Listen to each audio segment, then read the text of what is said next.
Precisamos conversar. Aumente o volume e abra a cabeça.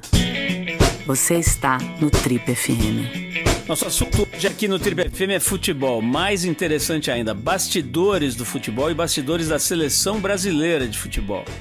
A gente vai conversar com o médico da seleção, Rodrigo Lasmar. Desde muito cedo, o Rodrigo soube o que era viver o futebol bem de perto. Ele é filho do antecessor dele na seleção brasileira, o famoso Dr. Neylor Lasmar. E o Rodrigo cresceu literalmente dentro do estádio do Atlético Mineiro, time onde o pai dele trabalhava e onde hoje ele também trabalha. Sempre cercado pelos ídolos que as outras crianças só viam de longe na arquibancada ou pela televisão. Ainda adolescente, ele já circulava pela concentração da Copa do Mundo de futebol de 1986, vendo de perto gênios como o Zico, por exemplo, se recuperando nas mãos da equipe do Tele Santana, da equipe técnica e médica, né? E do pai dele, do Neylor Lasmar. Uma cena que deixaria qualquer fã marcado para sempre, né? Imagina, o Zico era realmente o grande ídolo brasileiro do futebol naquela época, 1986, lá se vão 40 anos. Mesmo assim, antes de seguir os passos que já estavam meio escritos pelo destino, o Rodrigo Lasmar ensaiou um caminho diferente. Ele chegou a cursar um ano da Faculdade de Economia, ao mesmo tempo em que ele fazia medicina. Mas foi realmente na medicina, no jaleco, né, que ele encontrou a sua vocação definitiva. Hoje já vão mais de 24 anos dedicados à seleção brasileira.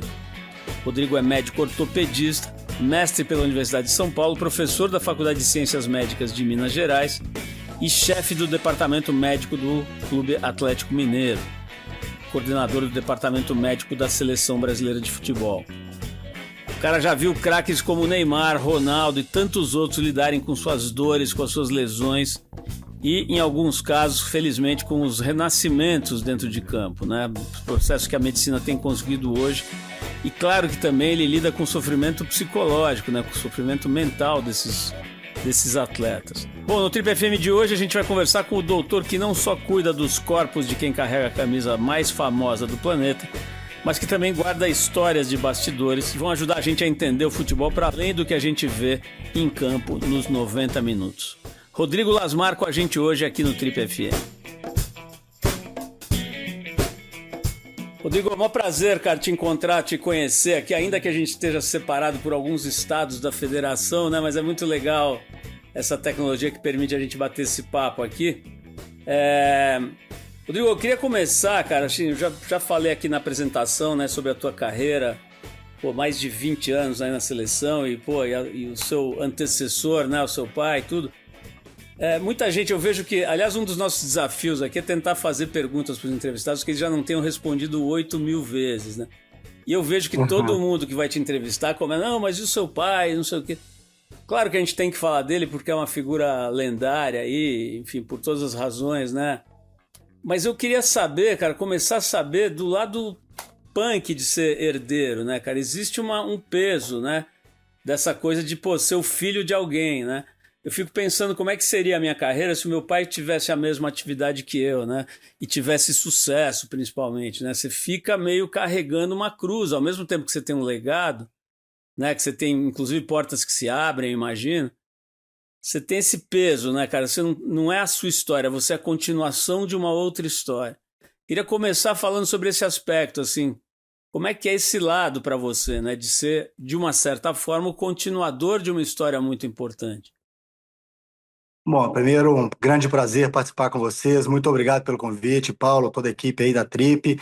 É uma revista, mídia social que eu sou realmente fã e é um prazer estar aqui com vocês. Então, esse ponto, ele é interessante, né? Porque você tem os dois lados. No primeiro momento, abre portas, você tem, né, já tem alguns contatos, tem um networking na área que você atua, e isso facilita.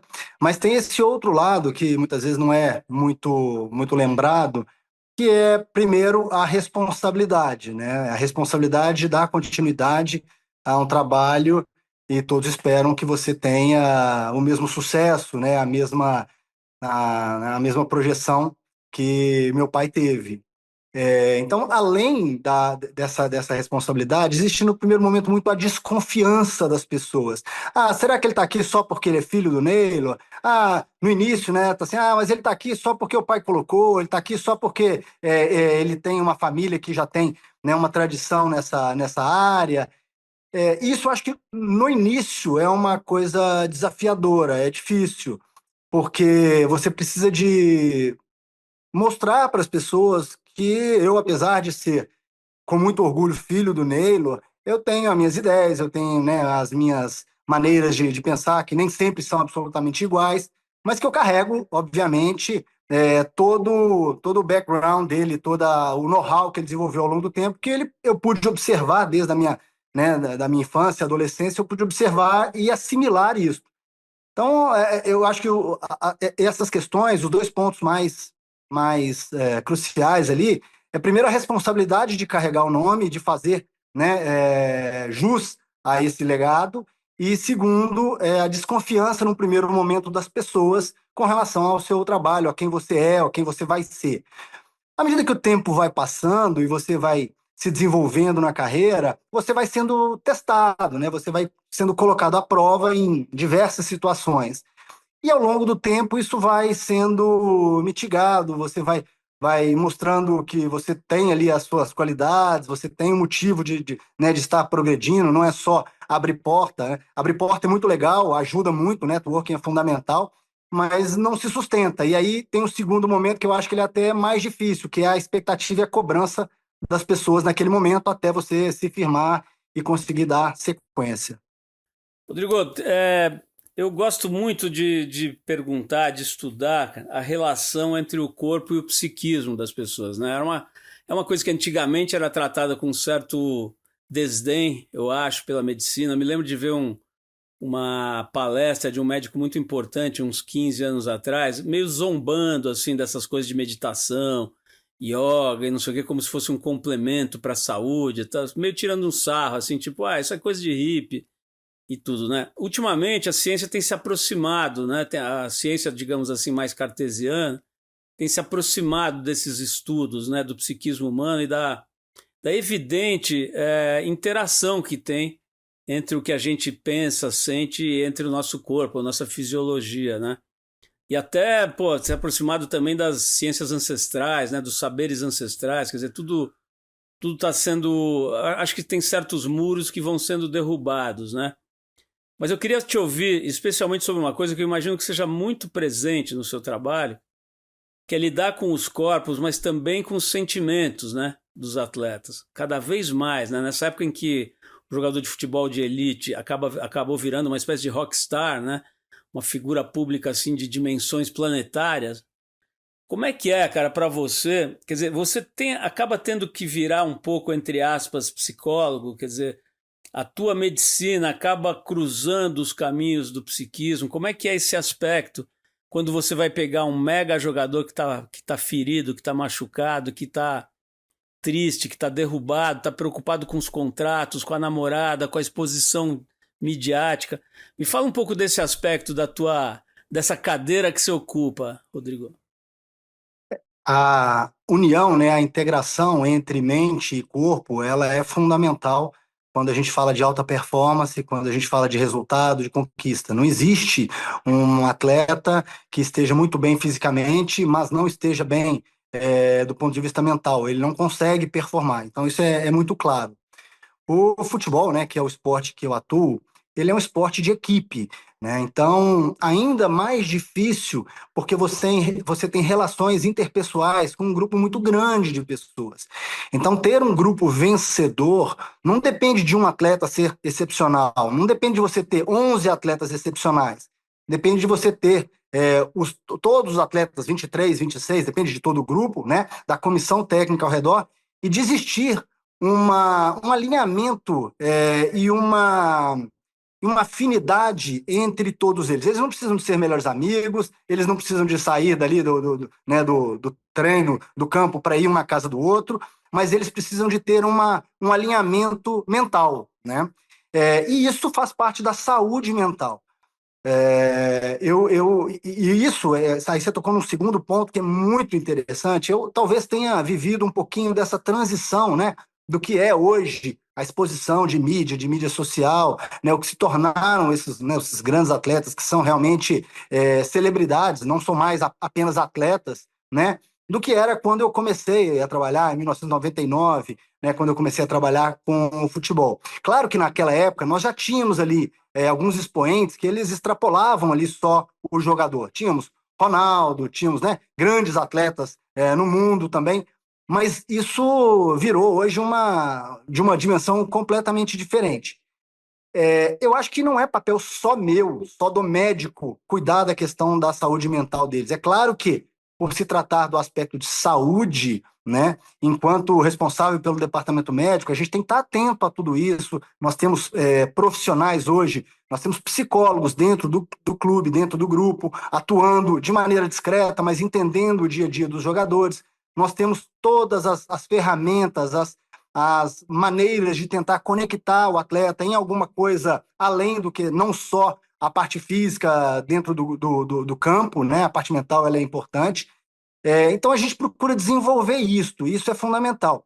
E o atleta, muitas vezes nós conhecemos ele ali dentro do centro de treinamentos, dentro do jogo, mas o que se passa com aquele atleta fora do campo, né?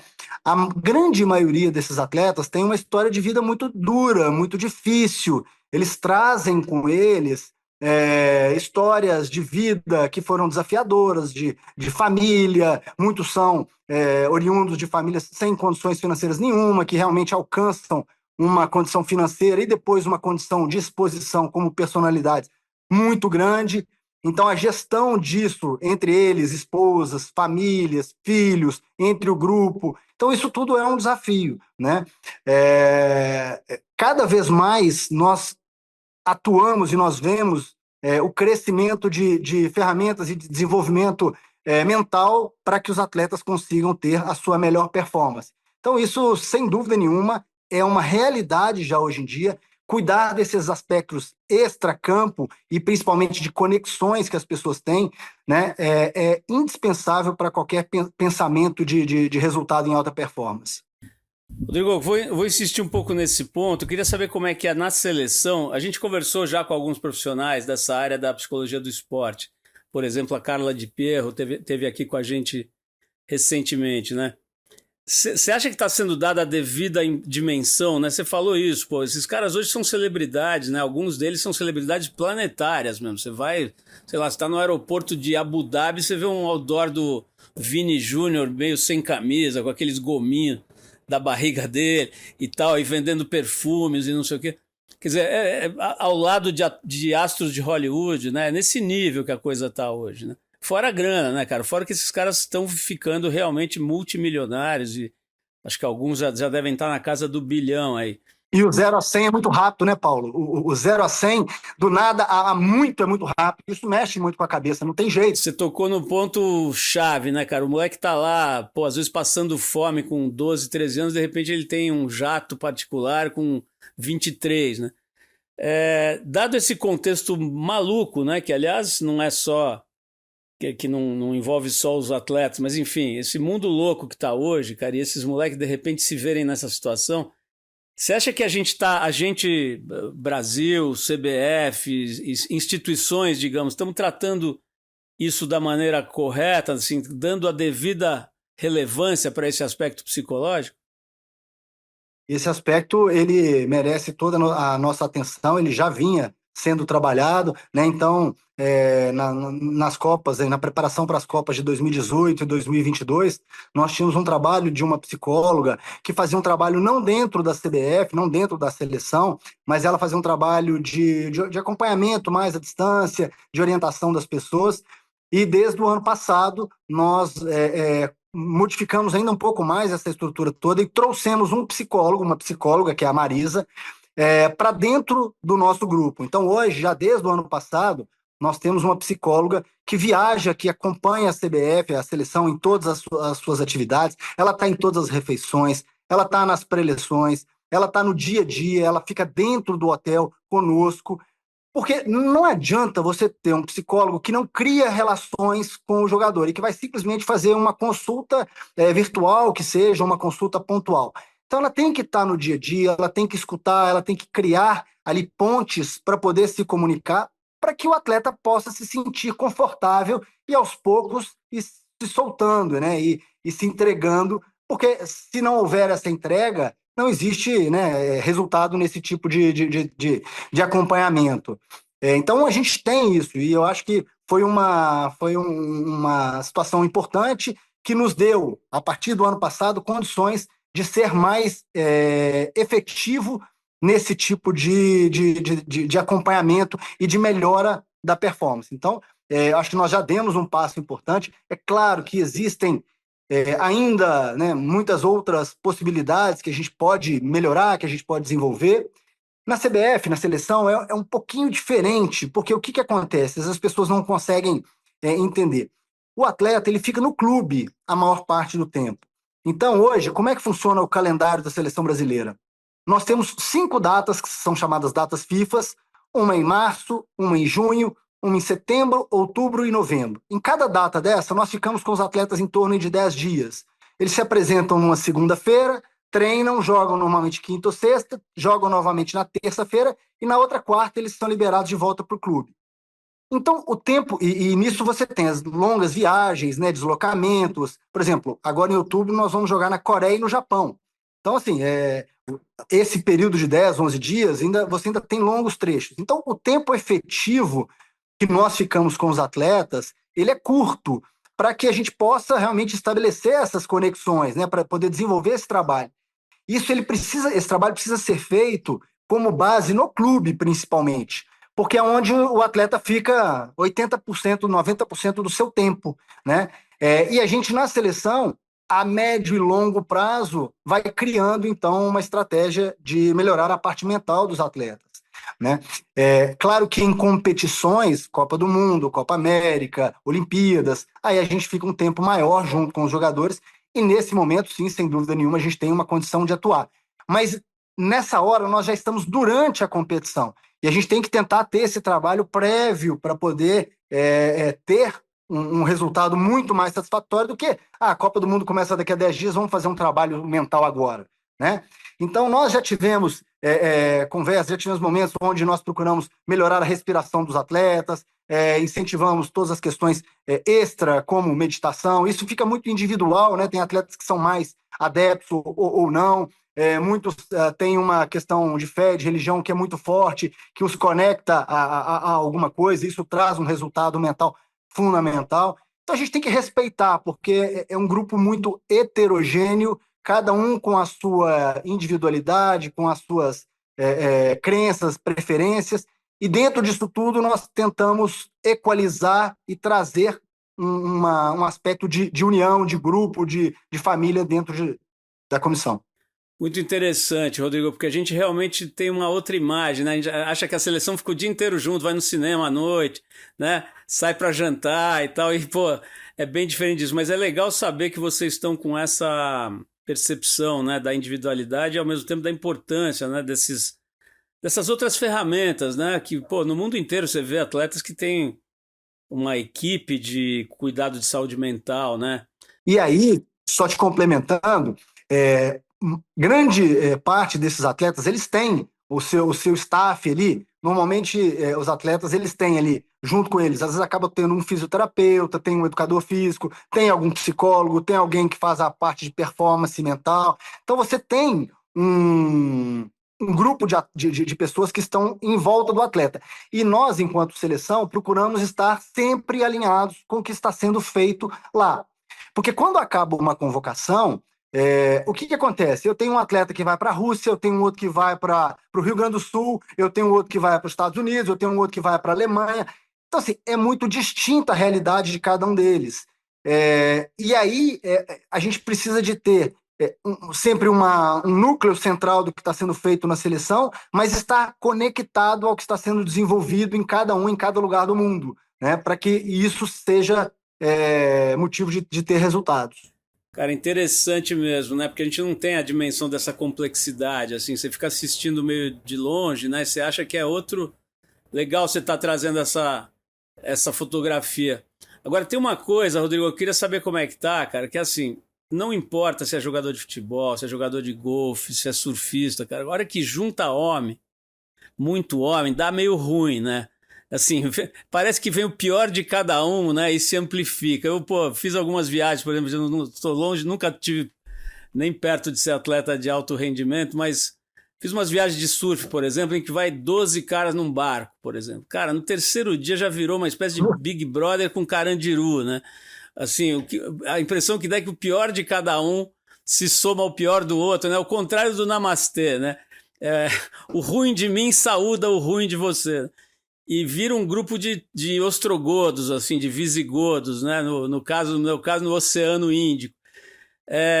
Putz, eu imagino, cara, que junta, sei lá, 22, 25 marmanjos, cara, todos no auge da força física, da potência, dos hormônios e da grana, né, cara? A gente não pode esquecer esse aspecto que a gente estava falando agora há pouco. Grana, fama, todos esses tipos de drogas pesadas, né? Eu imagino, cara, que possa ter uma coisa de machismo. Por exemplo, fico imaginando para uma terapeuta mulher, né, para uma psicóloga mulher, cara, como é que é ser aceita por esses caras, né? Que puta, sai da sua Ferrari, monta no seu Bentley, depois vai pro avião. Quando você falou até da equipe, né, de que cada atleta tem, eu fiquei pensando, pô, eles devem ter um personal sobrancelha hoje em dia, né, cara? E então assim, pergunta tá ficando longa e enrolada, mas o que eu quero saber é o seguinte: como é que lida, bicho, com um grupo de homenzinhos, jovens, entre aspas, poderosos, às vezes arrogantes, né? Deve ser pesado para você, por exemplo, cara, impor um certo respeito, né, cara? Fazer o seu trabalho valer e o seu trabalho se impor. Ou não, ou eu tô exagerando, não é bem assim, os caras chegam lá e ficam bonzinhos. Não, perfeito a sua colocação. No início, os primeiros dias são maravilhosos, né? Os primeiros dias são muito tranquilos. E com o desenrolar de uma competição, quando a gente está, principalmente, né, em competições mais longas, por exemplo, Copa do Mundo, a gente chegou a ficar 56 dias juntos, isolado, longe, né, da sua casa, longe da família. Então, assim, no início, sempre é uma convivência mais tranquila. E no desenrolar do tempo é que vão surgindo as situações. E nesse momento é que você precisa de ter experiência, sabedoria, ter a gestão do grupo, na minha opinião, é o que diferencia uma equipe que consegue chegar no seu objetivo máximo ou não. Claro que você tem que ter o fator campo, tático, técnico, sem dúvida nenhuma, não se chega longe sem isto. Mas isso só não adianta, né?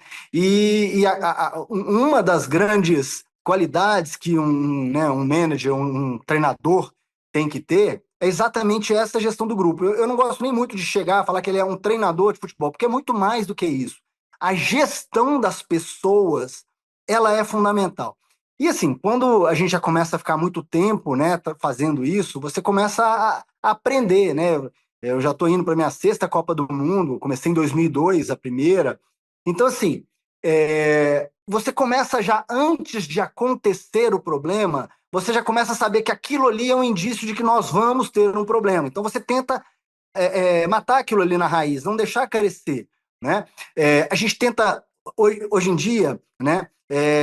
O mundo é todo muito conectado, não adianta você tentar. Eu lembro quando surgiu mídia social, nos primeiros momentos, a gente tinha as preleções lá na seleção e tudo, e aí vinha alguém lá da diretoria e falava: olha, está proibido tirar foto, postar foto na sua mídia social. Por quê?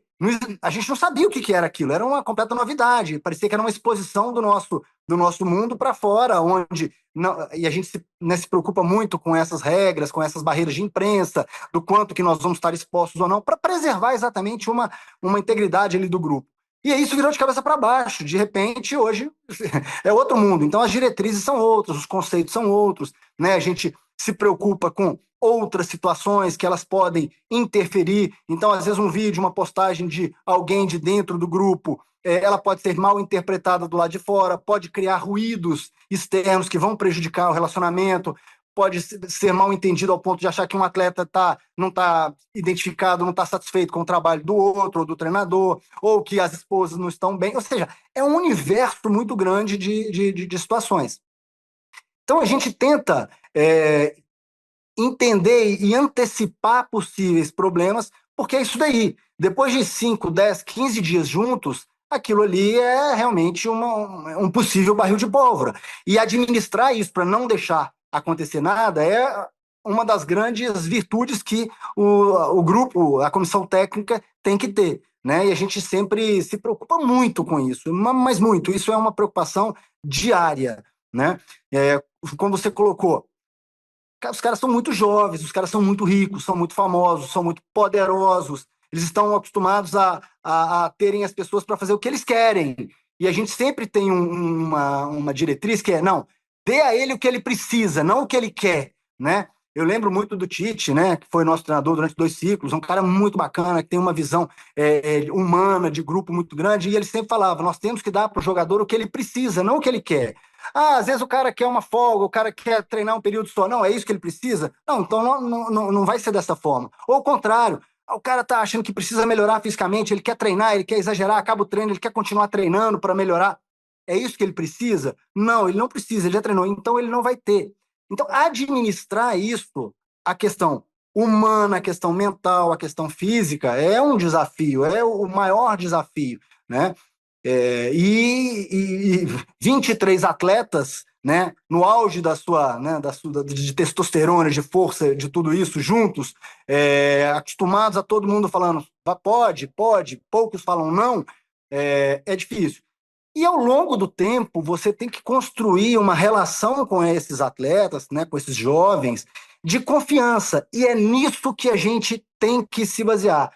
Fora a confiança, o respeito, o trabalho não evolui.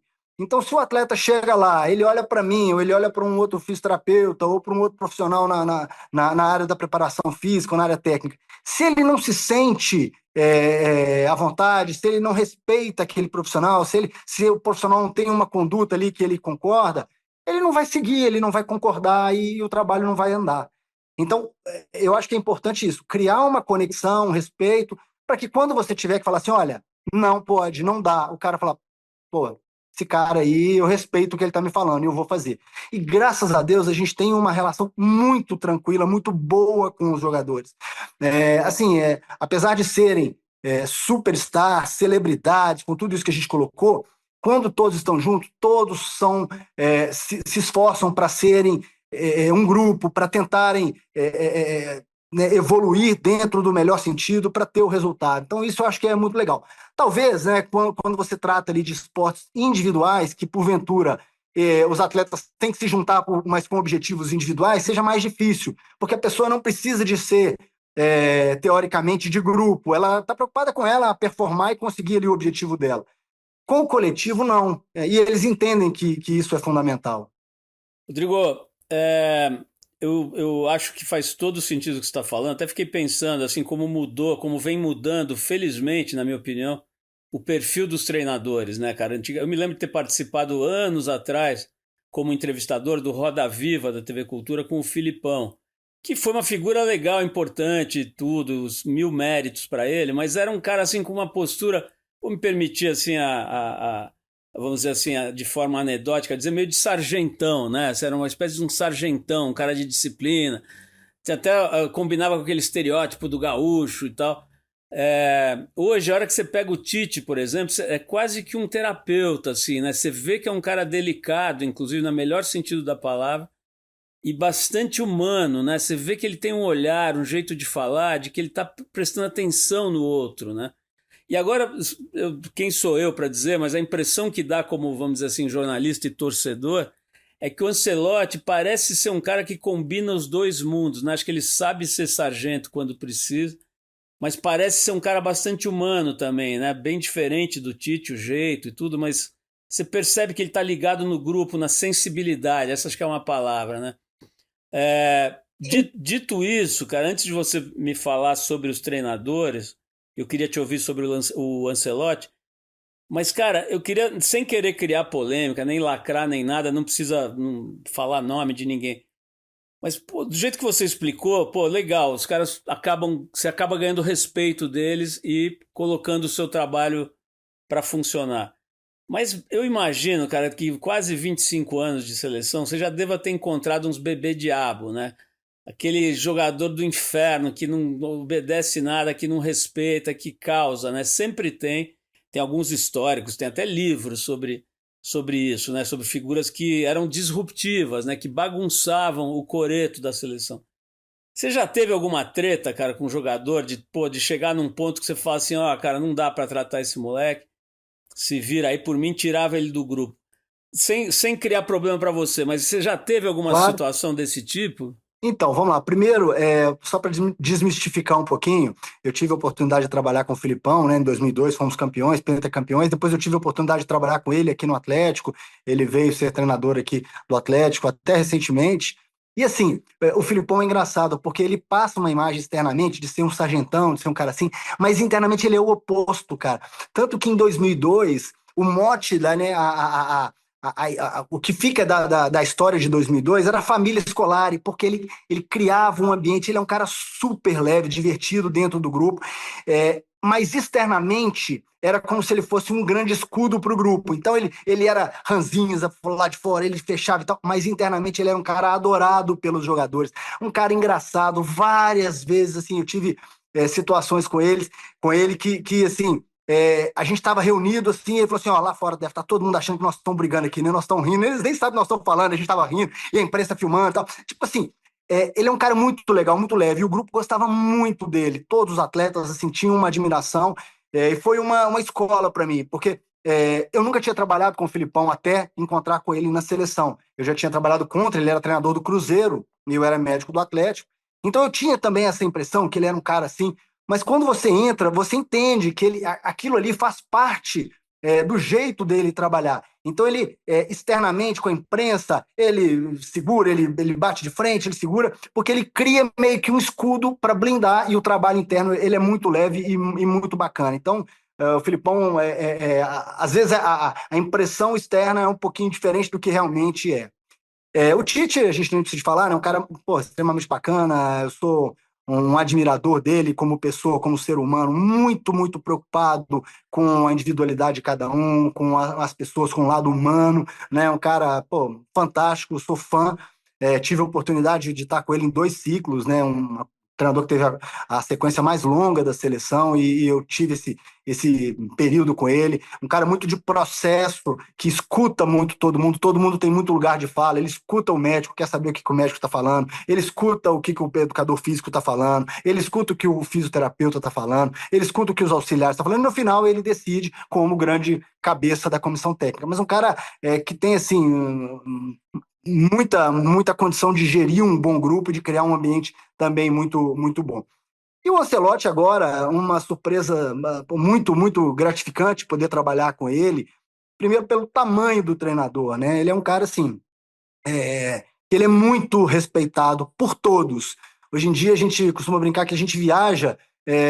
Antigamente todo mundo ia sempre os jogadores tirando foto e tal. Hoje em dia com ele, todo mundo quer tirar foto. Ele não, né, em qualquer lugar. Tivemos agora na Bolívia. Ele todo mundo chega para tirar foto, para né, ter um autógrafo.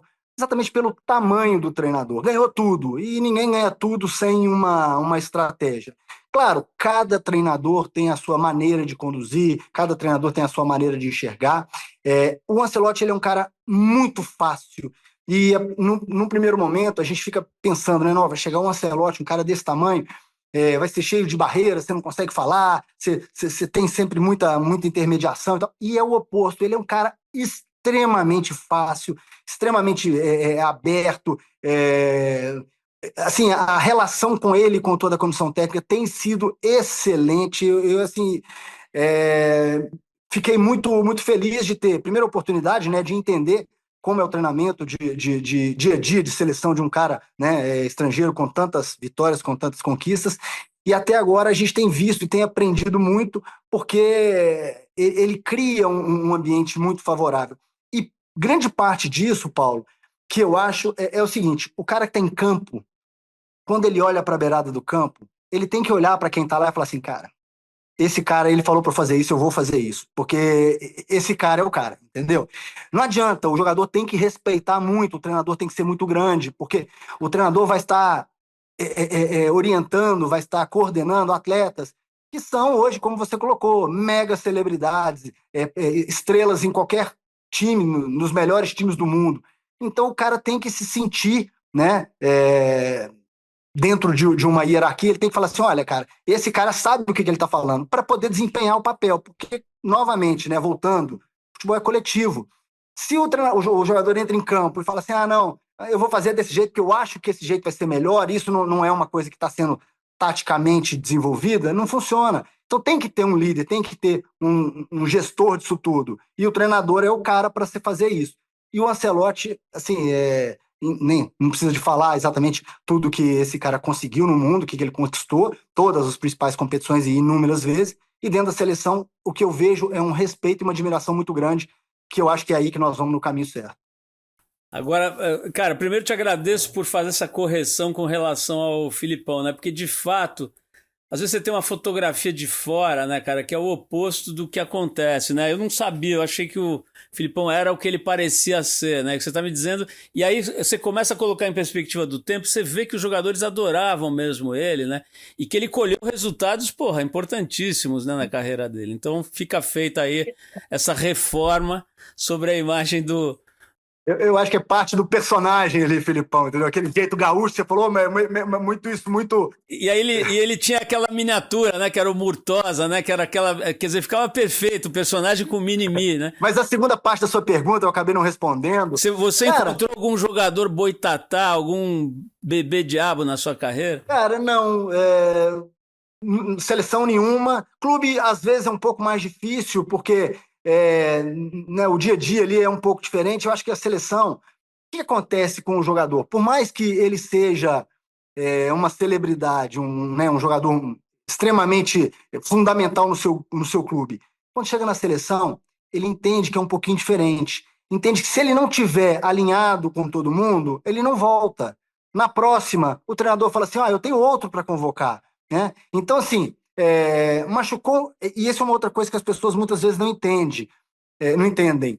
O que acontece? Na seleção, nós precisamos de ter os melhores naquele momento.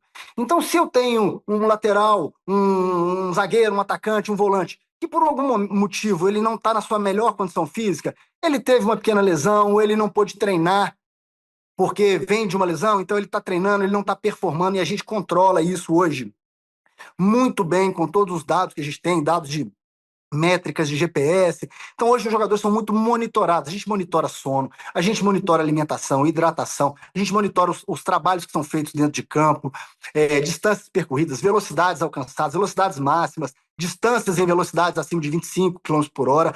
Então, assim, é uma máquina, né? É um carro de Fórmula 1 com 200 sensores ali, onde a gente vai analisando tudo, né? Fazendo uma analogia.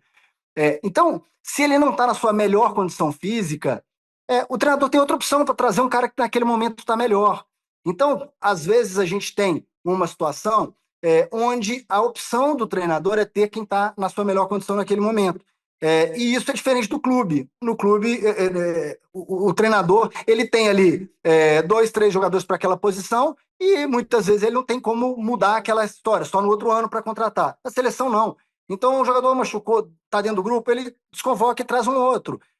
O jogador não está na sua melhor condição mental, com algum tipo de problema, com algum problema físico, ele tem outros para trazer.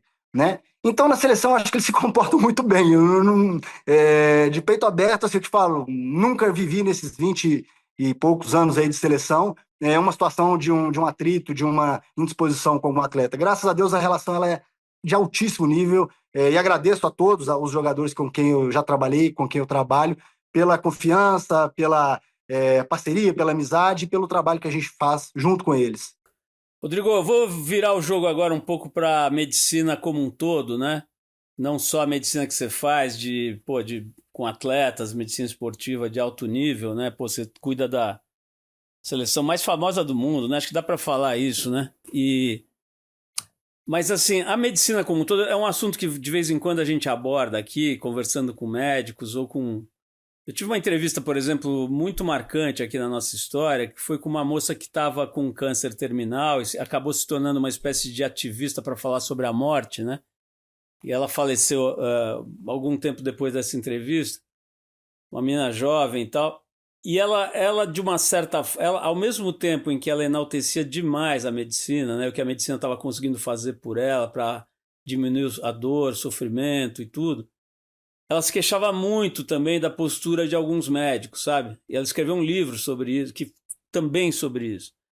Quer dizer, a gente estava falando dos jogadores de futebol, mas tem também médicos hoje, cara, que viraram estrelas mesmo, influenciadores, né? E que ostentam muito, e que falam, e que tem programas de televisão e tal. Nada contra um médico ter um programa de televisão, mas assim, tem médicos, cara, que estão virando celebridades, né? E isso se aplica aos valores cobrados e principalmente a forma como eles atuam, né? Como se eles tivessem uma sabedoria divina que eles eventualmente permitem compartilhar com os mortais por uma módica quantia que nunca é módica, né? Então, assim, eu estou falando de um aspecto negativo da evolução da sociedade que se talvez tenha paralelos com todas as atividades, mas que na medicina é muito punk, né, cara? Porque geralmente você está fragilizado, você tá se sentindo fraco, né? Quando você está, né, nessa situação, e muitas vezes você é meio maltratado, eu diria, né? Ou tratado com uma certa indiferença, com certos protocolos e com, pô, muitos profissionais nem olham para você direito. E agora, ultimamente, para o bem e para o mal, né, a medicina virou uma série de exames de imagens, né? E de exames de todos os tipos, né? Quer dizer, você vai conversar às vezes com o médico, ele nem fala com você, já te dá uma lista de exames e tal.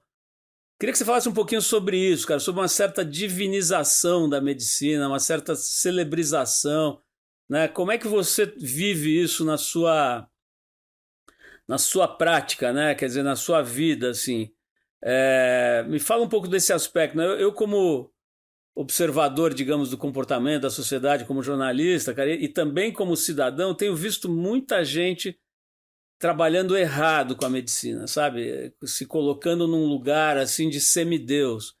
Você vê isso acontecer? Como é que isso bate para você? Não, esse ponto é uma coisa que ela é alarmante e preocupa, né? Preocupa todos, né? Porque eu sou paciente também, né? Eu vejo isso porque eu também vivo o outro lado, todos nós somos pacientes em algum momento, né?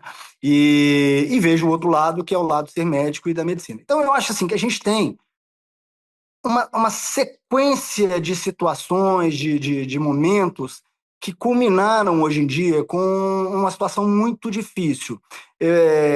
Eu acho que essa exposição de mídias sociais principalmente, que sem dúvida nenhuma é benéfica em um monte de situação, isso trouxe ali muitos avanços e positivos em muitas coisas, né? Hoje em dia a gente tem acesso a informações, coisas que antigamente a gente dependia do jornal sair no dia seguinte para saber o que tinha acontecido. Hoje, antes de, né, um minuto depois que aconteceu, todo mundo sabe. Então, o acesso à informação é muito grande, mas quando a gente entra para o lado da medicina, você gera um endeusamento, digamos assim, do médico. E a função do médico não é ser esse tipo de personagem. Cada vez mais nós vemos médicos que se preocupam, às vezes, muito mais com essa questão de estar em evidência numa mídia social o tempo todo, vendendo cursos, vendendo protocolos, coisas nesse sentido. E eu vejo isso de uma maneira muito preocupante, sabe, Paulo? Porque eu vejo que a medicina caminha, muitas vezes, para um sentido que... Qual é realmente a qualidade de atendimento que a gente vai acabar tendo? O que a gente vai acabar buscando? Né? E aí a gente tem uma sequência de outros erros junto com isso. A má formação do médico, que muitas vezes, né, com essa quantidade absurda de faculdades que vão sendo abertas, de formação de médicos, muitas vezes sem um preparo adequado, e isso acaba repercutindo no mercado de trabalho, onde existem existe uma quantidade muito grande de médicos ali trabalhando, e a maneira de se diferenciar é tentar ir para uma mídia social, é tentar criar um personagem ali dentro. Não que eu seja contra mídias sociais, eu não sou muito ativo, eu não sou uma pessoa muito ligada nessa questão. Algumas pessoas até falam comigo, mas você quase não aparece, você não posta as coisas que você faz. É meio pelo meu jeito de ser. Eu acho que eu já tenho uma exposição muito grande por conta do futebol, mas o excesso me preocupa. Porque o que acontece? a pessoa que está lá do outro lado, ela vê aquilo ali, ela é a cura milagrosa, uma questão que vai resolver o problema dela no momento que ela está mais fragilizada, no momento que ela está mais dependendo, e muitas vezes ela acaba investindo o que ela tem e o que ela não tem naquilo ali, ou ela acaba seguindo um tipo de tratamento que muitas vezes não é. Então, primeira coisa, a gente precisa de tentar diferenciar o bom médico do mau médico. Tá? Aquele médico realmente que é formado, que tem especialização, que tem conhecimento, para que ele possa ser o melhor médico. Então, esse é o primeiro ponto. Partindo de ser um bom profissional, eu acho que o lado humano ele é fundamental. Não existe você não ter uma conexão, uma relação médico-paciente. Eu vejo no meu consultório várias vezes o paciente chega lá e fala assim: doutor, eu vim aqui porque eu já passei em vários médicos, mas eu passo por consultas de 5 minutos, o médico olha a minha ressonância e fala: você tem que operar, nem colocar a mão no meu joelho, no meu tornozelo, não me examinar. Então isso é uma coisa que a gente vê diariamente. E não existe isso. A medicina é muito mais do que só uma estrutura lesionada. Você tem que entender isso. Você não consegue fazer isso numa consulta de 10, 15, 20 minutos. Você precisa de 40, 50 minutos para ter tempo de ouvir o paciente, de examinar, de entender o que ele quer te passar. Muitas vezes ele está com um lado emocional fragilizado e aquilo ali é muito mais importante, ele está somatizando numa queixa médica, digamos assim. Então, isso precisa de ser feito. Eu realmente não sei qual o caminho que isso vai tomar, como que nós vamos conseguir chegar em algum lado, mas eu vejo que nós estamos crescendo, está virando uma bola de neve tão grande e preocupante, mas eu acho que a gente precisa de regulações, de alguma coisa para tentar, de alguma maneira, conter esse movimento. Me preocupa muito isso. Esse é o Trip FM na sua versão podcast. Eu quero sempre lembrar que a gente tem no Spotify uma seção para comentários. Coloca lá o seu comentário, dá sua sugestão, a gente sempre vai gostar e vai tentar responder e vai ficar ligado nas observações que vocês fazem por ali. A gente está conversando aqui com o Dr. Rodrigo Lasmaro, médico da Seleção Brasileira de Futebol.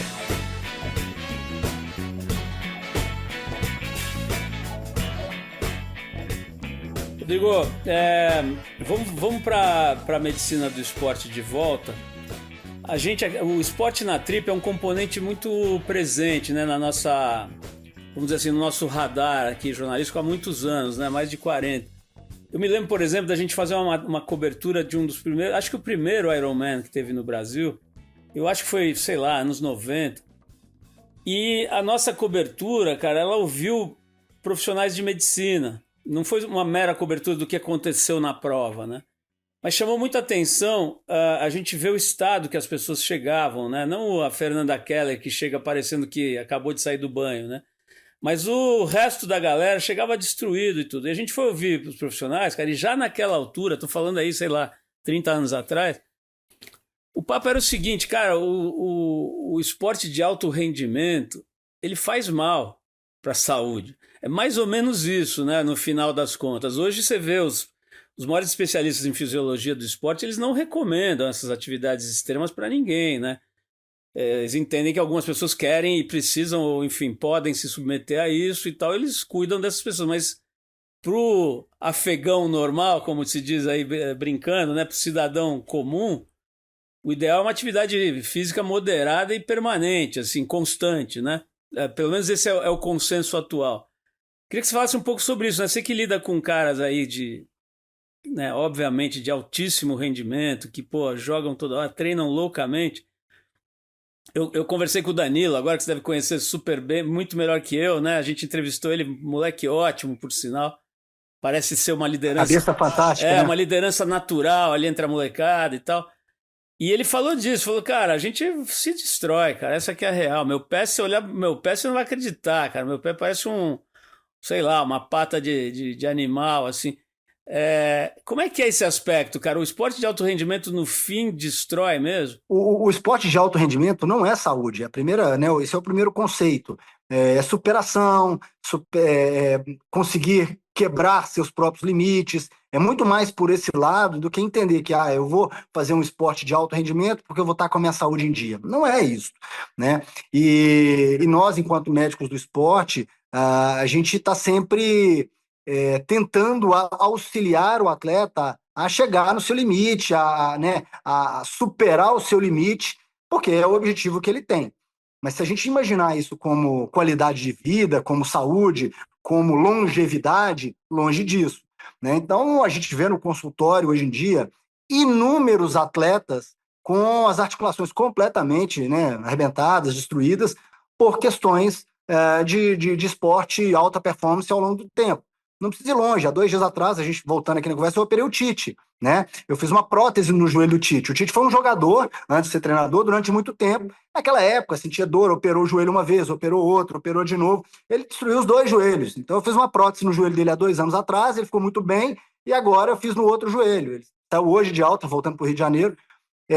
E eu dei um exemplo, mas eu podia, por exemplo, falar do Zico, que foi um grande jogador, né? Pô, dos maiores gênios que eu já vi jogando, que também teve aqui semana passada, está a caminho de uma prótese. A gente está fazendo, né? Hoje a gente tem outras alternativas, a gente fez com ele um tratamento com células-tronco para tentar melhorar um pouco a função do joelho, ganhar tempo. Mas assim, se você olhar o joelho, você fala assim, não é possível. E por que isso? Porque ao longo da sua vida enquanto atleta, ele precisou superar, o joelho inchava, ele tinha que jogar, então funcionava o joelho, tomava remédio, ia no sacrifício, fortalecia a musculatura, superando, né, situações que seriam praticamente impossíveis para um não atleta, né, para um atleta recreacional. O limiar de dor desses atletas é uma coisa absurda, né? O que eles conseguem jogar. A gente tem casos assim, vários de atleta que entra jogando com o dedo quebrado, com um ligamento machucado, com o joelho inchado, e eles jogam 90 minutos numa intensidade absurda. É claro que eles vão pagar um preço por isso no final, né?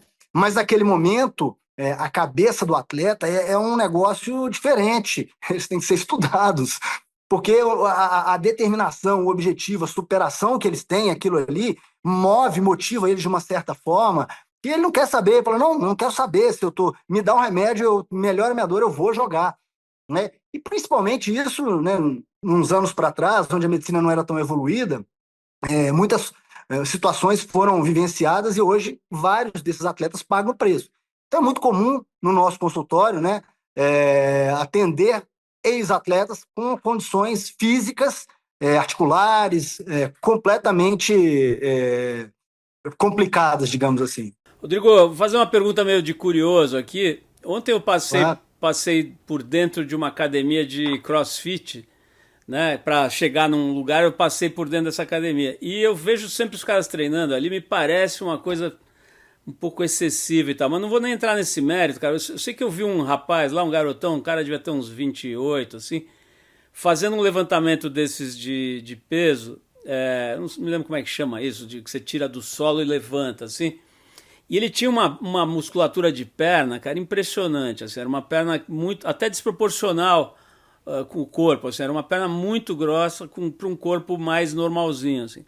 E eu fiquei lembrando, quando eu era moleque, cara, meu pai era advogado, ele tinha um cliente que era jogador de futebol profissional, e o cara ia em casa, às vezes de short, e a perna dele era um negócio que eu nunca tinha visto nada parecido, assim, tinha uns feixes de músculo muito grossos, assim, muito hipertrofiados, né? E a gente ouve falar, você falou agora há pouco, né, da importância de fortalecer a musculatura para diminuir as lesões ósseas e tendões e tudo mais. Tem um limite isso? Quer dizer, puta, o cara que foi com uma perna muito hipertrofiada acaba sendo pior ou melhor? Quer dizer, porque hoje a impressão que eu tenho, talvez esteja completamente errado, você me corrige, é que os caras não têm mais aquela musculatura tão gigantesca, né? Talvez ela seja mais funcional. Eu queria entender isso, cara. Como é que é o trabalho muscular hoje de um jogador de futebol? Se mudou muito em relação ao passado, né? Me lembro da perna do Roberto Carlos, por exemplo, né? Que era chamava atenção. Mudou isso? Quer dizer, o que você busca para proteger o atleta é uma musculatura de perna hipertrofiada ou já não é mais? Então, vamos separar um pouquinho as coisas. É importante a gente primeiro entender o que é um atleta profissional, de futebol, por exemplo, que a gente está falando, de um atleta recreacional ou que tem outros objetivos, muitas vezes objetivos ali estéticos, alguma coisa assim. Então, primeiro, o atleta de futebol, o objetivo não é ter hipertrofia, não é ter volume, o objetivo é ter força, é ter equilíbrio muscular, é ter uma musculatura que funciona de uma maneira equilibrada. Tá? Então não adianta ele ter muita força no quadríceps e ter a região posterior da coxa mais fraca, não adianta ele ter, às vezes, o quadril desequilibrado. Então, assim, ele precisa de ter um bom equilíbrio, funciona como se fosse um relógio, as peças têm que se encaixar para você ter a melhor performance, o melhor rendimento. Você citou alguns casos, Roberto Carlos, por exemplo, tem uma questão genética que ela é preponderante. Então, em muitas situações, aquilo é nato da pessoa. Né? Então, você trabalha de uma maneira intensa, porque tem que ser dessa forma, mas ele hipertrofia muito. Mas o objetivo não é o volume, o objetivo é força, potência. E aí você tem várias valências que a gente trata e que a gente acompanha, que elas são o objetivo no caso do futebol. Tá? Quando a gente vai, por exemplo, para CrossFit, para outros tipos de atividade física, primeiro a gente tem que entender que em muitos casos, hoje em dia, as pessoas elas estão muito ligadas ou à questão estética, ou à questão de ganhar muita força, mas por uma questão mais de competição interna na academia, de quem levanta mais peso, alguma coisa assim, e muitas vezes está associado ao uso inadvertido de outras substâncias, de hormônios, por exemplo. Isso no esporte profissional é impossível, é proibido. A gente tem controles de dopagem frequentes em todos os jogos, controle surpresa, onde que a comissão de dopagem vai no clube, vai na seleção, mesmo fora de jogo, para ter certeza de que todos os atletas estão limpos. Então, no futebol, isso não existe. Mas quando a gente sai desse mundo e vai para outra situação, aí a gente vê excessos, vê exageros. Então, essas hipertrofias muito grandes, essas situações todas que a gente começou a conversar, em primeiro lugar, a gente tem que combater muito a questão do uso inadvertido de hormônio. É diferente da pessoa que tem que usar um hormônio por uma questão endócrina, por uma indicação médica, um médico adequado, um médico que fez aquilo ali de uma maneira correta, da indicação estética ou por outros conceitos que não sejam pensando na saúde do paciente. E aí você vai ter outras situações, você vai ter hipertrofias gigantescas, e aí você começa a ver no consultório o efeito disso. Pacientes que rompem tendão, porque tem uma força muito grande, toma muito hormônio, acha que vai levantar aquele peso todo, o músculo cresce, o tendão não acompanha, e na hora que ele faz aquele levantamento de força muito grande, ou alguma situação como essa, o tendão rompe, não aguenta. Então isso é uma coisa que a gente vê. As questões de tromboembolismo, que a gente vê frequentemente no usuário de testosterona, que é um efeito que tem que ser muito bem controlado. Então, assim, são dois mundos muito diferentes, né? E a gente precisa de, primeiro, separar isso. É o cuidado com o não profissional, com o atleta amador, recreacional, no uso de outras substâncias que podem ajudar isso.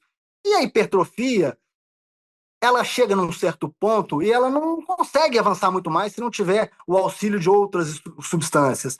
E essas outras substâncias, elas têm que ser, como a gente colocou, muito bem pensadas e analisadas, o risco-benefício, o custo-benefício, porque elas levam, indubitavelmente, em muitas situações, quando não são adequadamente usadas, a efeitos colaterais e a complicações.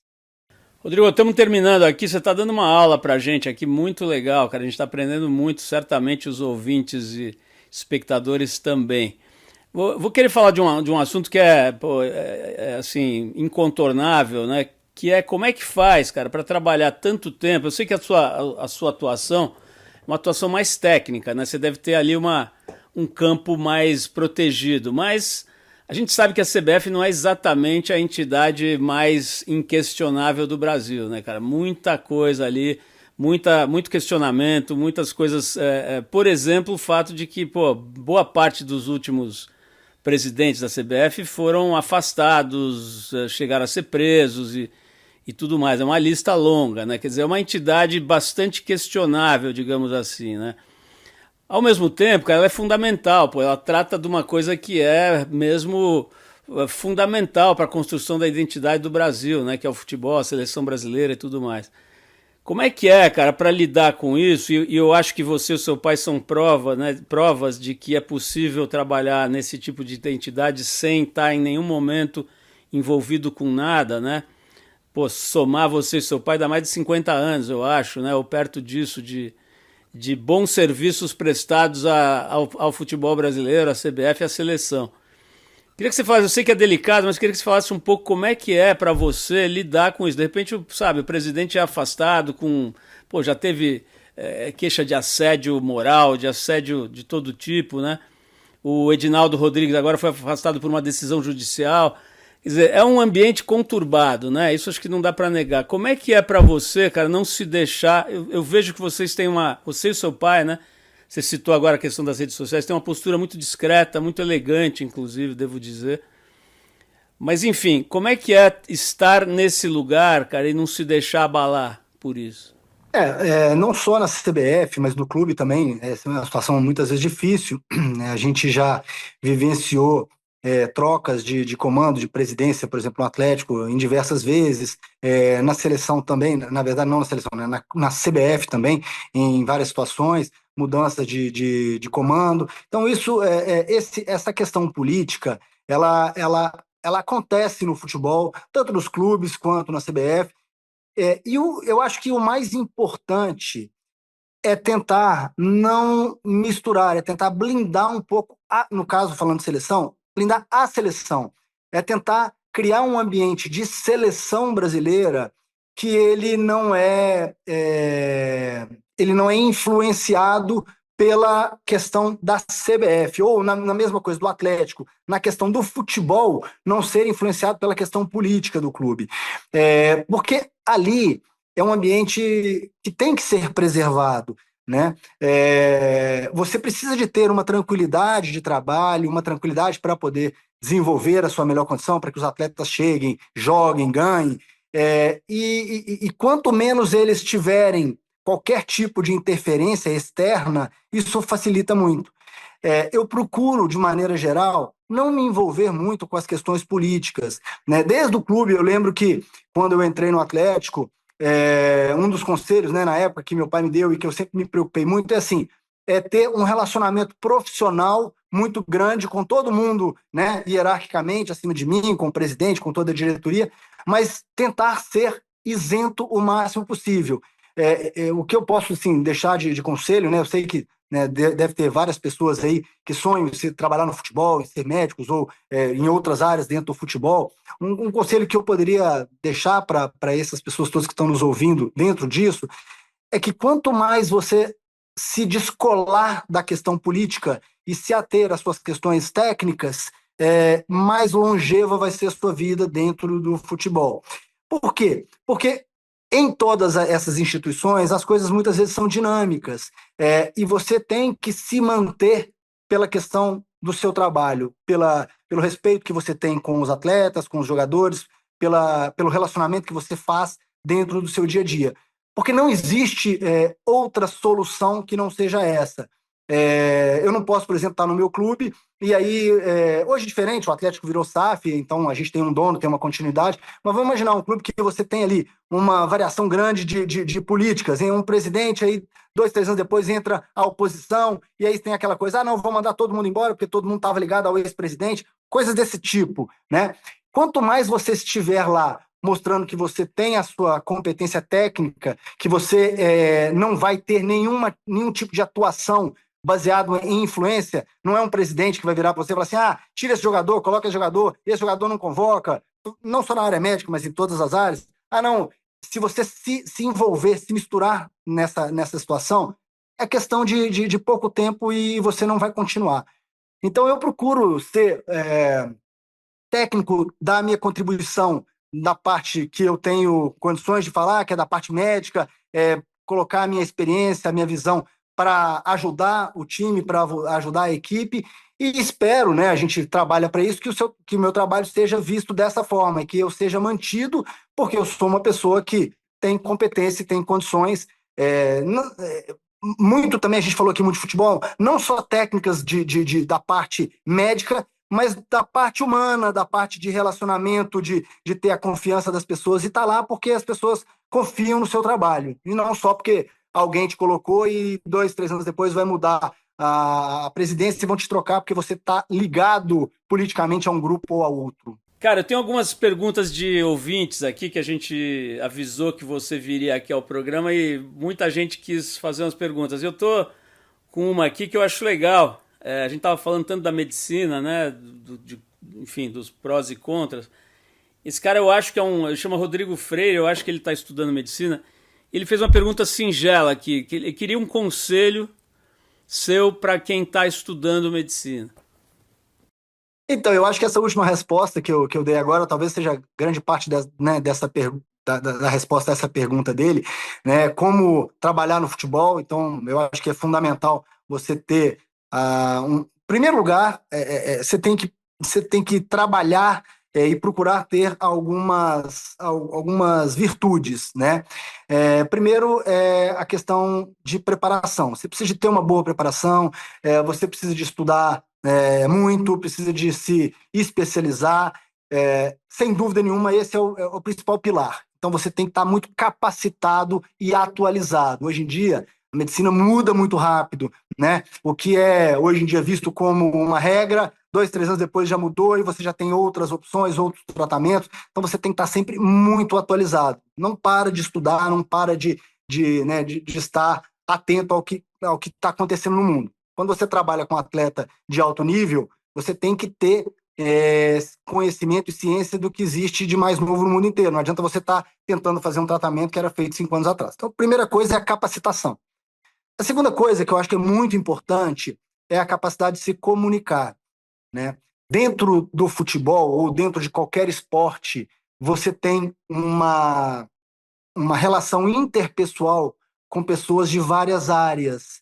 Então, não adianta o médico achar que tudo passa por ele, que ele que resolve, sendo que não é assim que funciona, sendo que ele tem ao lado dele um fisioterapeuta que tem as informações mais precisas daquela área, você tem um nutrólogo, um nutricionista que tem as informações mais precisas naquela área, você tem um educador físico, um fisiologista, um educador físico, toda essa área da parte mental, você tem o treinador, ou seja, a capacidade de se comunicar. E quando eu falo comunicar, não é nem comunicar externamente com a imprensa, né? Mas antes disso, é a comunicação interna entre todas as áreas. É a habilidade de ouvir, escutar, assimilar as informações para poderem, em conjunto, todos tomarem a melhor decisão. Então, eu acho que são duas coisas muito importantes, né? Você ter a capacitação e ter uma boa condição de comunicação, de ouvir todas as áreas e ter uma equipe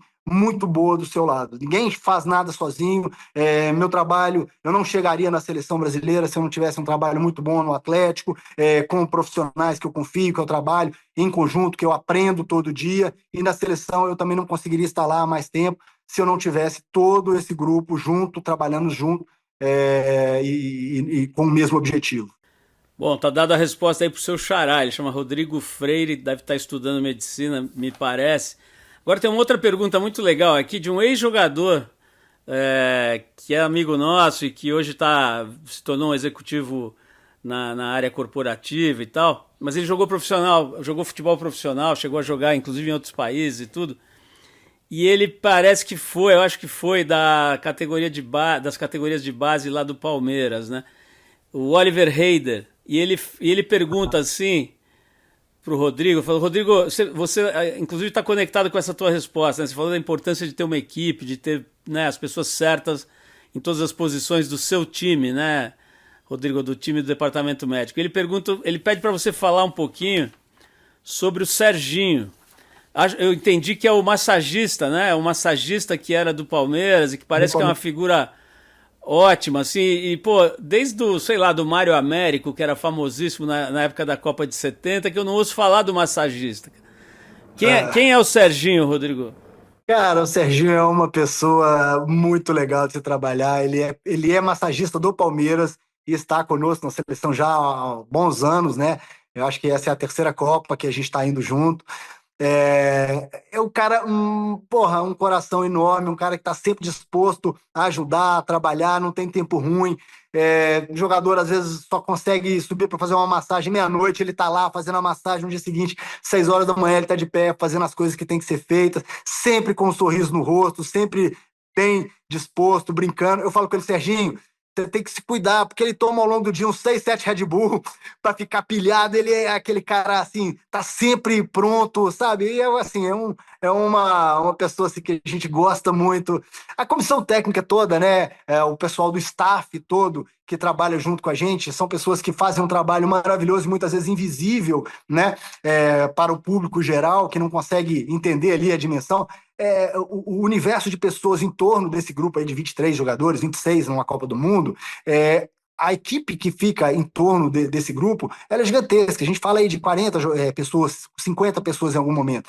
Entre médicos, fisioterapeuta, fisiologista, nutricionista, massagista, roupeiro, segurança, preparador físico, treinador, diretor. Ou seja, é um grupo muito grande de pessoas. E essas pessoas, principalmente o staff, que são essas pessoas, né, que estão lá no dia a dia, os massagistas, roupeiros, que fazem, eles é que são os pilares para que isso tudo funcione muito bem. E às vezes o trabalho ele é silencioso e ninguém vê, né? Eu fico feliz de poder estar aqui falando sobre o Serginho, podia estar aqui falando sobre o Fabinho, que é o nosso roupeiro, ou o Manel, que é outro roupeiro, ou o Rati, que é outro roupeiro, ou o Marcelo, que é o nosso outro massagista. Assim, tem tantas pessoas, eu não queria nem ficar falando nomes, porque vou acabar esquecendo, porque é tanta gente, mas assim, que fazem um trabalho fantástico de confiança, pessoas que estão sempre com um sorriso no rosto e têm um orgulho de estar ali representando a seleção brasileira. Isso é muito legal. Você vê que barato, né, cara? O cara, quando é bom profissional, pode ser o garçom, faxineiro, qualquer coisa, né, cara? Ou cientista físico nuclear, ele deixa uma marca, né? Esse ex-jogador, o Oliver, já tá longe do futebol faz tempo, tá lá, tem uma carreira linda como executivo, tá indo super bem. Mas ele não esquece, né, cara, da marca que esse cara deixou nele, moleque ali, jogador de base. E diz que, pô, orientava, cuidava, sabe? Muito legal. Então manda um abraço para todo esse povo aí que dá essa estrutura, né, para a seleção. Agora, Será dado um abraço. Rodrigo, tem uma coisa que deve ter sido não, certamente foi e é uma batalha sem fim, né, cara? Você fica estudando loucamente, né? Pô, mestrado. E só a faculdade de medicina o cara já merece uma estátua, né, cara? Depois mestrado e 300 mil cursos e tal, e a própria prática, né? Como é que é, cara? Eu já vi médico, cara, que estuda, mas a saúde dele tá um caco, cara. Você não precisa nem falar com o cara, você já vê que o cara tá caindo aos pedaços, né? Você é o contrário, dá pra ver que você tá, aparentemente, às vezes o cara tá magro e tal, e não tá bem de saúde, mas aparentemente você tá super bem. Você consegue, cara, aplicar tudo que você aprende e tal em você mesmo? Ou, na verdade, é só o corpinho que tá bonito, mas você tá caindo pelas tabelas? Não, eu acho que por trabalhar diariamente com esporte, né, a medicina você tem, né, várias vertentes. Eu escolhi trabalhar dentro da área esportiva, com medicina esportiva, com trauma, ortopedia esportiva. Eu acabo estando muito próximo no meu dia a dia com os atletas. Então você acaba assimilando e absorvendo muita coisa. Então, o meu dia a dia é cuidar da alimentação dos atletas, é cuidar das cargas de treino, junto, né, com as outras pessoas que estão nas áreas, mas assim, estar atento a isso tudo. Então isso acaba me influenciando de um jeito positivo. Procuro me cuidar, procuro ter uma atenção com relação à saúde, a fazer os meus treinos de maneira um pouco mais regular, mas eu não consigo também fazer nada em excesso. Eu faço 3 vezes por semana a minha musculação, faço 2, 3 vezes quando eu consigo um aeróbico, 40 minutos, 50 minutos, para poder tentar me manter bem, com a saúde adequada, mas graças a Deus a saúde está boa. Eu acho que eu estou sendo positivamente influenciado pelos atletas. Rodrigo, mais uma aqui que é da minha curiosidade, mas eu não sei se você viu, cara, recentemente o surfista mais importante, famoso e incrível do mundo, né, que é o Kelly Slater, ele publicou um exame dele, cara, publicou uma radiografia da coluna dele. Cara, um negócio inacreditável, mesmo sendo leigo, você olha e vê um S, assim, um negócio que deveria ser um I, é um S, assim, é um negócio inacreditável mesmo. E ele publicou para alertar mesmo, para mostrar que, primeiro, que não existe super-homem, né? Por mais que ele tenha 11 títulos mundiais e acho que ele tem a sua idade, cara, 53 anos, ele ainda tá competitivo e tudo. Mas, cara, o cara detonou a coluna dele, é um S, assim. E com isso, mesmo apesar disso, né, consegue esses feitos, né? Me corrija se eu estiver errado, mas eu acho que você cuidou e cuida do Mineirinho, né? O primeiro campeão mundial nascido no Brasil, né? O Mineirinho surfista, né? Como é que é, cara, esse tipo de atleta, né? Esses outras atividades que vão parar na sua clínica? Pô, você não imagina, né, que um campeão mundial de surf com aquela aparência que o Kelly Slater tem, que a coluna dele vai estar tão detonada. Me fala um pouco disso. Você já falou de uma certa forma, você falou que o esporte de alto rendimento não é saúde, né? Mas assim, esse aspecto, por exemplo, do surf, é um esporte que detona também? Então, tive a oportunidade, né, de tratar do Adriano, do Mineirinho. Eu operei o joelho dele, ele teve uma lesão de ligamento cruzado, se recuperou super bem. E, assim, o surf, assim como outros esportes, eles são muito específicos para alguns tipos de lesão, né? Então, quando a gente começa a entrar especificamente no esporte, a gente vê que quando a gente se especializa em alguma área, você começa a ver uma quantidade repetida do mesmo tipo de lesão. É pelo mecanismo, a gente costuma explicar que isso é o gesto esportivo que aquele esporte demanda. Então, o atleta, por exemplo, de tênis, acaba tendo lesões que são muito comuns no tênis, porque ele está sempre batendo com a raquete da mesma posição, repetidamente, milhares de vezes. Então, isso acaba levando lesões micro lesões repetidas, e isso acaba se transformando num grande problema. Quando a gente fala do surf, você também tem, imagina, a coluna no atleta do surf, ela é muito exigida, né? Quantidade de flexão, de movimento de rotação, a rotação se dá nos membros inferiores e muito na coluna. Então, isso ao longo do tempo vai causando processos de desgaste, onde lá na frente, né, a conta chega, né? E cada esporte você tem algumas especificidades, e a gente começa a ver. O surf é um esporte que machuca, mas não machuca tanto quanto o futebol, né? Eu acho que, assim, poucas coisas no mundo machucam tanto quanto o futebol. Quando a gente fala principalmente de joelho, de lesões musculares, de lesões do tornozelo. Claro, no Brasil a gente não tem muito futebol americano. O futebol americano também tem uma quantidade muito grande de lesão, assim como o rugby, porque você tem muito choque, né? Pulo em cima da perna, você tem um trauma muito intenso.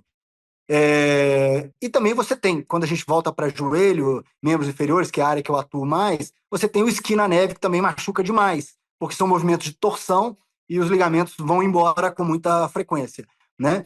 E aí você tem, especificamente em cada esporte, lesões comuns. Agora, sem dúvida nenhuma, com o alto rendimento, com a alta performance, em algum momento, a grande maioria dos ex-atletas, né, quando ficam mais velhos e param de fazer o esporte, eles vão ter alguma lesão, algum comprometimento, e vão pagar ali um preço por terem exigido tanto da máquina durante tantos anos, né, Paulo? Cara, o caso do Ronaldo, né? Acho que foi 2002, né? Aquela Copa lá que a gente ganhou. E teve uma recuperação, né? Foi ali que ele teve aquela lesão do tendão patelar, não foi? Foi antes da Copa, né? Na verdade, ele teve a lesão nos 2 anos anteriores à Copa do Mundo. Uma lesão muito grave, ele rompeu o tendão patelar. Eu acompanhei essa questão da reabilitação dele, ele já estava na seleção brasileira, no período de recuperação, até antes dele estar na seleção. Eu lembro uma vez que ele foi na seleção para poder visitar todo mundo, ele ainda estava no início do processo de recuperação, e aí ele fez toda uma sequência de trabalho de recuperação e chegou em 2002 na sua melhor condição física. Então, a lesão que ele teve foi antes de 2002. Em 2002 ele voltou, ele tinha voltado ali há menos de um ano da lesão que ele tinha sofrido, e ele conseguiu fazer uma campanha maravilhosa, foi artilheiro da Copa, nós conseguimos ser campeões, e o Ronaldo foi figura fundamental nessa conquista. Ele fez uma campanha maravilhosa e o pior corte de cabelo da história do futebol brasileiro. Mas, Rodrigo, eu estou te perguntando isso, cara, porque eu tive a mesma lesão, né? O rompimento total desse tendão patelar, num acidente besta enfim, uma queda, né? Na raia de remo aqui da USP e tal. E, cara, é óbvio que você está falando de um cara que inclusive era mais velho, muito mais velho do que o Ronaldo era quando teve essa lesão, e também de um cara não atleta e tal, né? Mas, cara, a minha recuperação total se deu em 1 ano, na realidade, né? Porque é uma cirurgia punk, né? Você abre tudo, você costura, você fura lá a patela, você faz um monte de coisa. Tem gente que acha que foi um processo meio assim, sei lá, sobre-humano o que foi feito lá para consertar o bichinho e jogar e dar certo de ganhar a Copa. Você estava lá, não sei se foi você que fez esse processo, que orientou esse processo, foi médico dele. Queria que você contasse um pouco assim, como é que você avalia hoje, né, 20 e tantos anos depois, o que foi feito para consertar o Ronaldo? Bom, é difícil, né, Paulo, assim, a gente primeiro comparar a reabilitação, por exemplo, do Ronaldo com a sua. Pelo seguinte, principalmente porque quando a gente trata de uma reabilitação de um atleta desse nível, você tem à disposição em período integral, tudo que existe de melhor, de mais novo, para que aquela recuperação aconteça o mais rápido possível. E a gente fala isso muito, né? Cada vez mais você observa que os clubes, né, as entidades que trabalham com alta performance, investem cada vez mais em capacitação das pessoas, em equipamentos, em tecnologia, porque quando você pega um atleta como esse, se você tem condições de recuperar um atleta desse 1 mês antes do tempo previsto, 2 meses antes do tempo previsto, é, dependendo do tempo, a gente vai falar em percentual, 20% antes do que seria mais ou menos imaginado. Imagina o que isso representa, primeiro, do ponto de vista de custo, né, de dinheiro. O futebol hoje movimenta muita grana, é muita coisa. Então, se você imaginar o que ganha um atleta, o que esse atleta pode, representa ele ficar 1 mês, 2 meses a mais, 3 meses a mais dentro do departamento médico. Então, os números são gigantescos. Se você pega parte desse dinheiro e investe em capacitação, em equipamentos, em modernização, você tem um resultado que ele é muito bacana. Segundo, disponibilidade de tempo, né? O atleta profissional fica por conta, ele trata os 3 períodos, 4 períodos por caso, ele trata de manhã, de tarde, de noite, de madrugada, acorda mais cedo, na hora do almoço. Então, assim, a dedicação do ponto de vista de tempo, ela é outra, né? Outra questão, a memória muscular, a condição genética, eles já são privilegiados. Isso é um funil, né? Onde quem chega lá no final não é só o cara que é o melhor técnica e taticamente, é o cara que fisicamente já se destacou. Então, ao longo do tempo, vai existindo uma peneira, um funil, onde aqueles que chegam nesse nível de atleta são privilegiados do ponto de vista físico. Isso também significa uma recuperação privilegiada, uma condição muscular, né? um limiar de dor muito mais favorável. Então, a gente já trata como se fosse de extraterrestres ali com relação a isso. Então, você tem tempo, você tem condições de usar o que existe de mais moderno. Nesse caso, a gente não tem muito limite de recurso, mesmo que um tratamento seja custo efetivo. Ele custa muito, não interessa, isso perto do que representa o retorno de um atleta de alta performance, ele faz sentido para um atleta profissional. Você tem uma genética favorecida, então isso tudo faz com que a recuperação do atleta ela seja diferente de um paciente de consultório. O que eu vejo no meu consultório hoje, diariamente, é isso. O cara senta na minha frente e fala assim, doutor, eu quero me recuperar igual fulano. Eu falo assim, olha, vamos lá.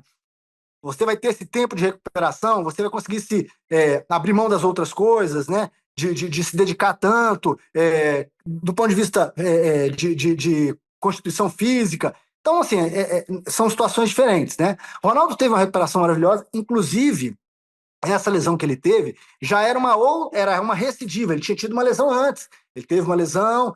A história dele de lesões no tendão patelar era longa, ela começou lá no PSV, quando ele chegou, teve uma pequena lesão, operou, depois teve outra, rompeu de novo, aí teve essa quando foi a véspera da Copa do Mundo. Então ele fez um processo de reabilitação muito bem controlado, né? Ele conseguiu chegar na reta final ali das eliminatórias e da Copa do Mundo numa condição muito favorável e conseguiu ser o atleta que foi, né? Diferente que fez ser possível a nossa conquista, né? Junto com os outros atletas, mas ele foi fundamental nesse processo. Pô, Rodrigo, mais uma aula aí pra gente, né? Porque de fato você não sabe, né, cara? Você fica lendo o jornal e tal e você não sabe, né, assim, os meandros, as especificidades de cada situação, né? Eu costumo, posso só te interromper, porque eu costumo falar uma frase numa aula, né, quando eu falo aula sobre esse tema, que é o seguinte, a gente tem que tomar um pouco de cuidado ali, né, como médico ali no dia a dia, porque a mídia, de maneira geral, isso é normal, ela cria histórias de um sucesso muito grande e aquilo ali, ela leva para um público leigo aquilo ali. Então, a mesma questão da mídia social, né? Vender todo mundo bonito, todo mundo né? que conquista tudo, que ganha dinheiro. Então, na verdade, a gente cria uma certa expectativa e às vezes o paciente fica um pouco frustrado, fala assim, pô, mas eu não consegui, eu demorei muito mais tempo. Mas são realidades muito diferentes, né? Então, as histórias de sucesso, né, que são divulgadas ali pela mídia, elas têm que ser, claro, a gente tem que correr atrás disso, isso é o padrão ouro que a gente tem de recuperação, mas entender que as pessoas são diferentes, os processos muitas vezes também não são sempre iguais. Não, e é legal quando a gente fala do Ronaldo, porque ele tem uma postura muito verdadeira, né? Quando ele fala dele mesmo, ele nunca fala como se fosse um herói ou alguém, como você falou, uma espécie de extraterrestre, né? Ele vai falando do drama mesmo, da dor. Isso humaniza muito a figura dele, né? Mas, Rodrigo, eu prometo que é a última pergunta. É o seguinte, eu falei aqui, cara, queria ver se você confirma ou não, que para a saúde, né, o ideal, pelo que se tem como consenso hoje, é uma atividade física moderada e com frequência, né? 3, 4, 5 vezes por semana, você fazer um pouco de exercício, andar, correr, ou, enfim, trabalhar musculatura e tudo mais. Primeiro eu queria que você confirmasse isso, e depois, cara, que você dissesse para o afegão comum, de tudo que você fica vendo, testando, lendo, aprendendo, tendo aula, vendo simpósios e tal, o que é legal aplicar para o cara comum, assim, que não é atleta de ponta, de nada, mas que quer ter uma atividade física, quer se cuidar legal? Por exemplo, cara, tem agora uma febre, né, cara, dessa coisa do frio, né, do gelo. Então tem nego comprando caixa d'água, enchendo de gelo, para depois vai correr meia hora, depois ficar no gelo. Tem essa coisa da propriocepção também, né, que pô, as pessoas descobriram que isso existe. Agora a coisa da fáscia, né, o tratamento da fáscia, que parece ser uma membrana muito importante para a saúde geral do corpo, que meio que não se conhecia antes. Disso tudo, cara, eu poderia ficar falando 100 horas aqui de suplementos, de não sei o quê, de creatina. O que você acha que o caboclo normal, cara, que vai lá, dá sua corridinha, anda de bicicleta um pouco, faz musculação, o que disso que é legal trazer para o dia a dia? Assim, tem alguma dica, assim? Vamos lá. Tudo isso que a gente está conversando, isso tem que ser muito individualizado, pensando em qual que é o público que a gente está falando, tá?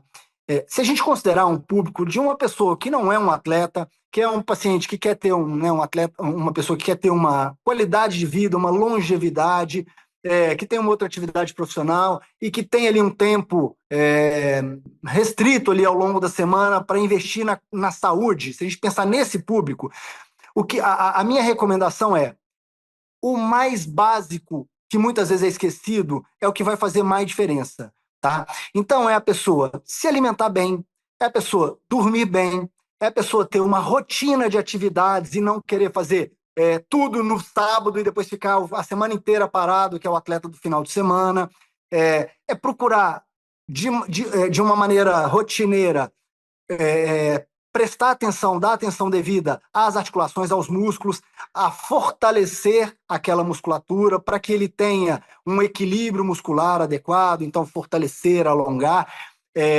Se essa pessoa, nesse público que a gente está falando, tiver esse conceito, né, de rotina, de fortalecer a musculatura, de alimentar bem, de dormir bem, de ter uma vida regrada nesse sentido, ela já está muito à frente de todas as outras que não estão fazendo isso. E ela já vai ter um resultado muito positivo do ponto de vista de longevidade.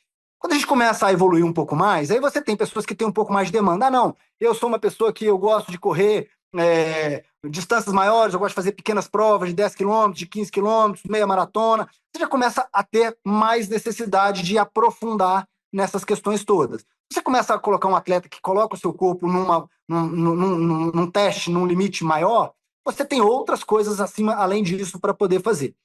Tudo isso que você colocou, a crioimersão, que são as banheiras de gelo, os cuidados com a face, com a liberação miofascial, as técnicas todas que hoje em dia são usadas para tentar melhorar a performance, tudo isso é ótimo, mas muitas vezes as pessoas se preocupam com isso e esquecem o básico, tá? Se você está fazendo o básico direito, se você está se cuidando das outras coisas, você tem ido no médico, você controla a sua pressão, não é obeso, controla o peso, não é tabagista, se você se cuida e se você tiver uma atividade frequente e contínua, cuidando disso que eu falei, você já está de uma certa maneira, fazendo muita coisa pelo seu corpo, pela sua saúde. Agora, é claro que às vezes só isso é pouco, você pode querer mais. E aí a gente tem essas outras coisas. Mas o que eu digo é porque não adianta a gente ficar vendendo. É o que você falou. O cara dá uma corridinha ali de 20, 30 minutos, eu vou entrar na banheira de gelo. Não vai fazer o efeito, você não vai ter o efeito benéfico. Se você investir, talvez, numa musculação com uma frequência maior, com cuidado, com uma orientação, num tênis adequado de corrida, ou seja, nessas coisas você vai ter um efeito mais positivo do que, às vezes, perder tempo. Se a gente falar agora num outro público de performance, aí a gente tem inúmeras coisas. Aí você precisa de ter uma pessoa adequada para te fazer as suas planilhas de treino, você precisa de ter alguma orientação sobre o trabalho de fortalecimento que vai ser feito. Aí você tem tecnologias como o anel, que a gente mede sono, mede hidratação, mede outras maneiras de medir hidratação, de medir descanso, de medir a carga de treino, que é fundamental. Mas isso é quando você já está exigindo um pouco mais do seu corpo. Ô Rodrigo, bom, eu tinha prometido que era a última pergunta, então vou cumprir minha promessa, mas olha, realmente uma aula assim, muito legal, acho que teve vários aspectos, desde entender um pouco a questão política do futebol brasileiro até, se a gente compra ou não compra uma caixa d'água Brasilite para encher de gelo depois de andar 15 minutos. É isso. Muito legal, cara, adorei te conhecer, um prazerzaço e realmente uma conversa que a gente sai do outro lado bem diferente do que a gente entrou, né? Com um repertório muito mais amplo e corrigindo algumas visões distorcidas. Então, um prazer e muita gratidão aqui pelo tempo que você dedicou e por nos emprestar tanto conhecimento. Obrigado, Rodrigo. Que é isso, Paulo. O prazer é todo meu. O papo é bom, a gente vai conversando. Daria para ficar uma tarde toda aqui, né? Com tanto assunto bacana para a gente poder falar. Tantas coisas, né? O futebol, o esporte, a saúde, performance, é tanto tema interessante e tem tanta coisa nova, né? Desafiador e ao mesmo tempo é empolgante, né? É muito bacana a gente poder ter esse espaço para contar um pouquinho, falar, explicar um pouquinho para quem está nos ouvindo ali, coisas que muitas vezes elas passam do dia a dia. Normalmente as perguntas são outras, né? Rodrigo, o jogador fulano machucou, quanto tempo que ele demora, aquela coisa muito objetiva ali de momento, e falar sobre, né, todo esse entorno que é tão legal, às vezes fica no segundo plano. Que bom, cara. Obrigado pelo convite, um prazer, e estamos aqui sempre à disposição. Sou um grande fã do trabalho que vocês fazem e é um prazer para mim, de verdade, participar dessa entrevista, desse bate-papo com vocês.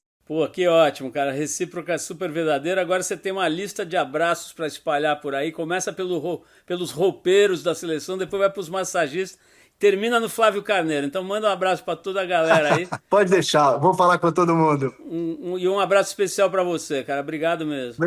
Obrigado, Paulo. Parabéns pelo trabalho. Prazer. Obrigado. Queria dar um recado para você que acompanha o Trip FM aqui na nossa versão podcast.